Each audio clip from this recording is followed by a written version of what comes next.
इधर वीडियो एक बार साइलो भी इधर तो मोहन के ने पाल एग्जाम्पल एक ता आजे मोहन में जाते ही किवले पीछे आजे देखो दोस्तों गाने के असर शुरू हो गए हैं। ये देखो किस तरीके से ये भाई अपनी बीवी को मार रहा है, धो रहा है उसको भाई। पर ऐसा नहीं करना चाहिए। जो कुछ भी है आप बैठकर बात सुलझा सकते हो, लेकिन इस तरीके से गाय भैंस की तरह आपको मारने का हक किसी ने नहीं दिया है। इधर लगी तो अमन बत्ती किया आजे माइकी कल्ती कुरा बरा मोदा बरा मारा बरा अमन बत्ती किया आजे पांती ना रखी ना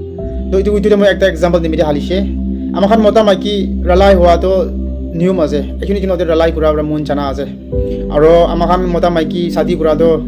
एकनी जिन के मारा मारी करी बोले शादी कुरा न होय बोले भी मरम ते खाइना फैमिली चला बोले इसोला गुडनेस ताला मरम रिफ्लेक्ट होइना থাকিব নি আমার শাদি कुरा लाजे और फैमिली प्रॉब्लम केতিয়া ওলাব মাইকি মোদা এক জায়গাতে বহি কিনা কথা কই কিনা प्रॉब्लम तो सॉल्व কৰি দিব লাগে प्रॉब्लम तो खत्म কৰি দিব লাগে লবে পিছে মোদা খান তো নকৰে ডাইৰেক্ট কুসা উঠে কিনা হাত উঠাই দিয়ে ইদু ব্ৰাহ্মই কবলে মন যাতে মোদা খান আমাখান পাৰক ট্ৰাই কৰিব আমাখান গোল্ডন হয় না কথা কই কিনা प्रॉब्लम तो सॉल्व কৰিব নি মিডিয়া কইনা মই লাগা থট মই লাগা অপিনিয়ন মই আমি কি শেয়ার কৰি আছে